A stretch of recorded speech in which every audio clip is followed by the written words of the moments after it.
Alright guys, welcome back. And we've got a bunch of stuff ready for powder coat. Put everything together. And just kind of been getting parts taken off so that I can get the rest of the stuff I want to get powder coated sent over, and I'll go from there. So, oh, that's good for that part. Jesus. Hold on, kids. Okay, so we actually didn't even need to take this off. So what I'm doing right now is taking the primary, or the cam cover off. That bolt was loose.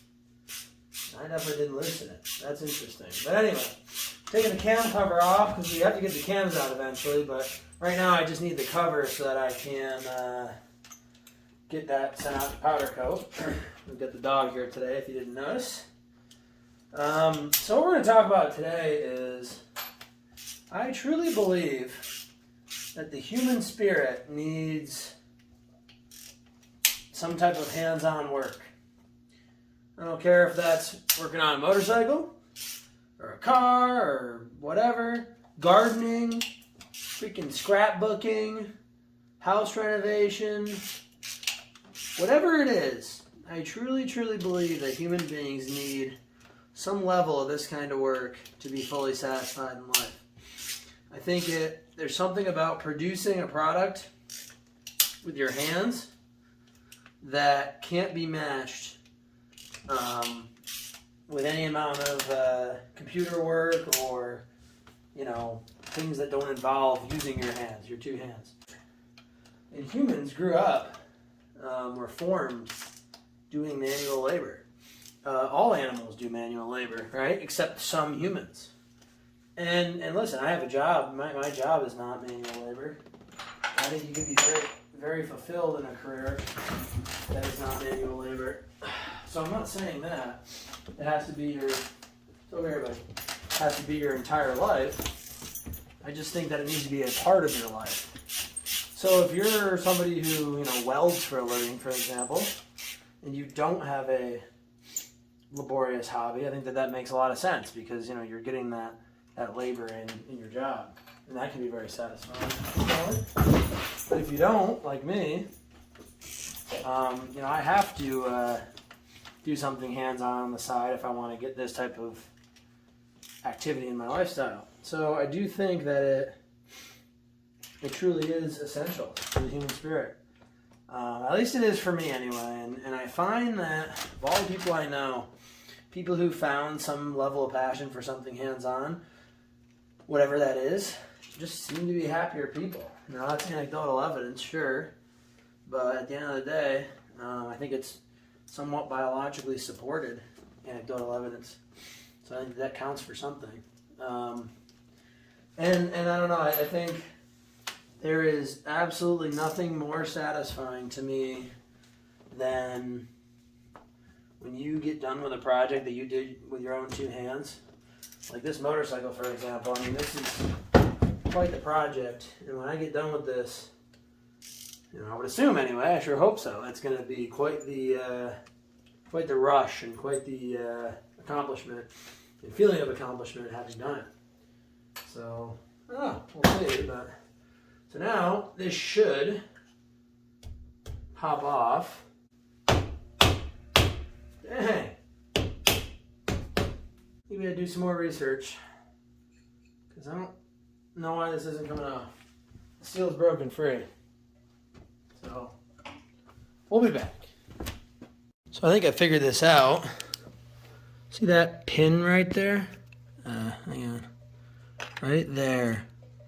It's just stuck on that pin. That's why it won't come out. So the good news is, with a little persuasion, we should be able to get it out. And I think the reason that I didn't see this on any of the videos probably is because my cam cover's been on much longer, see, than most people's. So when you're talking 55,000 miles and 15 years, probably a little worse off than a lot of other people's cam covers. But we got her. She's coming. Come on, baby.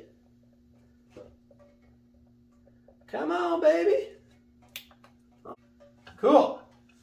Now there is this oil line that we're going to have to unthread. No, we can't unthread it. We're going to have to cut the clamp for it. Which is okay, not a big deal. Because I do need to get this cover powder coated, as I mentioned earlier, so I gotta get that clamp off.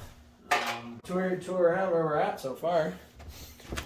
Got the cam cover off. You can see my 4 beautiful stock cams. So I think they're stock. I would assume they are. I didn't buy this bike new. The massive carbon buildup on the pistons. I gotta get those jugs off too at some point. Took like a bunch of stuff off. Everything that is gonna be going to powder coat, I'm starting to put in here, which is gonna be a lot of stuff. This is all my internal engine stuff for the most part. I'm actually gonna powder coat these two, but anyway, we'll go over all that in another video. A bunch of bolts. I'm gonna buy a bunch of new bolts too, but I wanted to catalog them. My push rod bases, these are going to get powder coated. They're actually going to stay a similar color though. I'll explain all that in another video.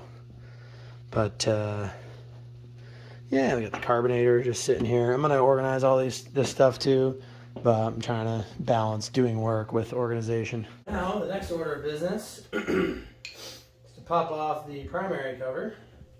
But in order to do that, because of the way I have this bike on this lift, I think I need to get creative and get this kickstand out of the way. Actually, I don't. Okay, well that's a good find. We can do this. Thought I was gonna have to like tip the bike over, half over to do this. Evidently I do not. So first up,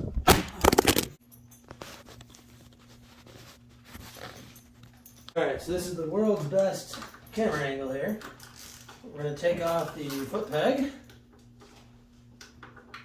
and then get the primary cover off, because we're getting this powder coated gloss black along with a bunch of the other engine stuff.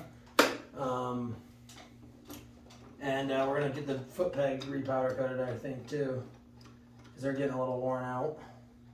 You know, the dollars are adding up. However, I might put pegs on this, maybe.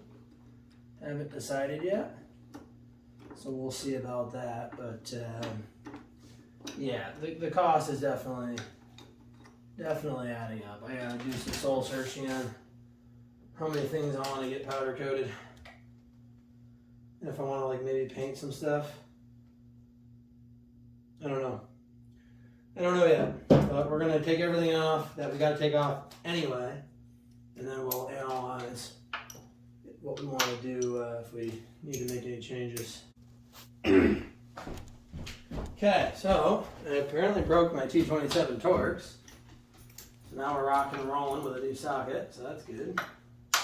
I shouldn't be using my bike as a parts holder, but that's what we do. So, what is our story time for today? We talked about working on stuff being essential to the human spirit. Let's talk a little bit on that topic. Maximizing your life potential. So as we do a project like this, many people, I would in fact say most people, would be like, man, how do you have time for this, right? I'd never have time to do that. And then their excuse might be kids or whatever, blah, blah, blah. And hey, all those things are reasonable because they definitely take up a lot of time. So I'm not putting that down. However, at the same token, you gotta ask yourself, how bad do you want something? If you're really passionate about something and you want to see your product, be done,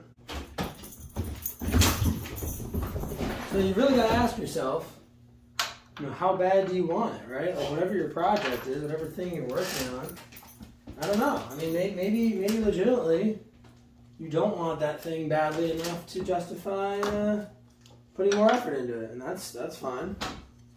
But this has been a dream of mine for a good long time. So I made a commitment to myself, and I said to myself, look, I need to make this a priority, or enough of a priority, that it gets done. Now, if that means I paid somebody to do it, right, well then maybe that's the decision I would have had to have made if I so chose financially. You know, I obviously didn't, for better or worse. Okay, folks, so we've got everything pretty much disassembled. I need to get the tool to pull these, I'm drawing a blank on the name of those. Piston pins, connecting rod pins. What the heck are the name? I don't know, whatever. You know what it doesn't matter. So we got everything off that we want to get powder coated. I really might do these as well. I got to figure that out. And then primary case cover off. She's disassembled, folks. This is a project. This is a project. So everything here to the left, I want to do gloss black. So that's going to be the primary cover, the foot peg mounts, just to restore them because they're a little rusty. You kind of can't see it. These are the highway peg mounts. They're getting kind of weird and crusty. This is the choke mount, same thing. That little mount right there for the horn probably doesn't even need to be done, but anyway. And then the rocker box covers and the cam cover and the pulley cover. So this will all be gloss black. Then this stuff, this is raw aluminum. So he has a finish that kind of mimics chrome. It's almost like a combo of chrome and brushed aluminum. So I want to do that on these so I don't have to worry about polishing them ever again. And then I want to do the edges of this in that same finish. So it'll almost look like brushed aluminum here. And this is sandwiched between what will be gloss black on the rocker box cover and then gloss black on the heads. Or really it's a little bit more matte black on the heads. The heads kind of have this finish. But I think it'll look pretty good even though it's gloss to matte. I think it'll be okay. So I'm not too worried about that. Definitely something to consider, but I think it'll be all right. And then this will be the chrome finish because I think it'll look cool with the offset, color offset. We'll do these. These are just aluminum. We'll do those in the chrome finish. So you really can't polish these on the bike because the push rods are here. So that'll kind of look like chrome. And then the push rods themselves are already just chrome from the factory, so that'll look good just the way they are. And you don't really see the push rods too much anymore because the exhaust, so the push rods obviously are right here. My new exhaust, the rear cylinder comes around like this. So it honestly covers so much of this up. It almost doesn't even matter if I coat these at this point, but I'm here. I want to do it right. So I'm thinking that's what I'm going to do. I might change my mind between now and then, potentially. I don't think so.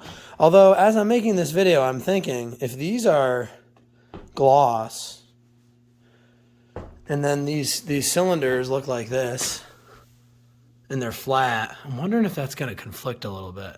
Guys, we're making live discoveries here with you. I don't know. I'll have to look up some pictures online and see if I can find this. I think it'll probably be okay. But maybe I wind up doing the engine cases flat black. That definitely could be done as well. Or like a semi-gloss. I don't know. I'm going to put some thought into that, and we'll find out in the next video what I chose. I think that'll close out this video. We're making some good progress. I'm waiting for the heads from Hammer Performance. They won't even get there till for a few days from making this video, so it's going to be a little while. But once I get the powder coat stuff out too, then I have plenty of time to tinker with the bike, just clean a bunch of stuff, get those pistons and cylinders off. There's just tons of stuff I want to do to it. I got a new brake line. I got new throttle cables. I'll show you that stuff. Oh, you know what? Let me show you a sneak peek of the exhaust anyway. It's the Cobra El Diablo. It technically does not fit 04 to 06 Sportsters, but I have a sneaking suspicion it will. I bought O2 port plugs for it. They're buried in this box somewhere. But yeah, so it's got the black tip, which I like, chrome expansion pipe, and muffler. Jeez. And then, you know, it's a 2-into-1 headers, standard kind of header pipes. I don't want to pull them all out of the box. But I got a really nice, this is Hill Country Cycle. Throttle cables. Look at how nice that chrome is. That's beautiful. But they're made really, really nice. They were not cheap, but they are really nice. They look like they're really nice. And then I got, where is it? Well, I got primary gasket, but that's not a big deal. This bracket's for the exhaust. Look at the paint quality on that. The thing freaking shines. Just really, really nice quality. It seems like, anyway. Again, I haven't ran any of this stuff yet, obviously, so who knows. Probably scratching this all up. And then somewhere buried in here are, oh no, I put them in the same bag, yeah, is the brake line. Yes, this is the brake line. So they're really nice, same exact construction, basically. Chrome with that nice black, like, vinyl over it. The reason I'm doing a brake line, hi Dougie, Tiggers, come here. What are you running away from me for? You silly boy. The reason I'm doing the brake line is because I raised the bars up 3 inches with these spacers, which I also might get rid of the spacers and do an actual riser. I'm not worrying about that yet. I can do that whenever. But this brake line's not crazy tight, but it's pretty tight. This looks like it's pulling really hard on it, but it's just because it's actually like a little shield. So it's loose, but it's also just zip tied to the bars. So that new brake line's long enough I can route it through the trees, which will really just clean up the look and get rid of this. And then these hard lines will be soft lines. And then, you know, this won't be like such a big chunky line. They're also stainless, so it'll have a little bit better brake performance, potentially. So just a nice little upgrade and really kind of necessary from the perspective that, you know, I raised the bars up. That brake line's probably not the best thing to be tensioned like that. So we'll correct that. The other thing I might do, my dash for the gauges is pretty stretched. I gotta get a new clip for this too. I broke it. But the dash for the gauges is pretty stretched. So these are the gauge lines, wires. I think it's these two. Let's just assume it's these two for argument's sake. I have a service manual. I want to look up these connectors. I might make extensions for these. I believe I can tuck them up under the tank to where they won't look too bad. And if I did make extensions for these, it'll take a little bit of effort, but then it'll give me a lot more slack. And if I ever wanted to go taller with the bars, which I've been tossing around, the only thing left I would need would be the clutch cable. Now what I wanted to look at, the cross hatching on the cylinder is not bad for a bike that's burning stupendous amounts of oil. At least on that cylinder. And I would say this one's not horrible. Not that it matters, because they're going to be new, but just looking at them. Alright guys, I think that's enough for one video. Thanks for watching. God bless America, and I'll see you in the next one.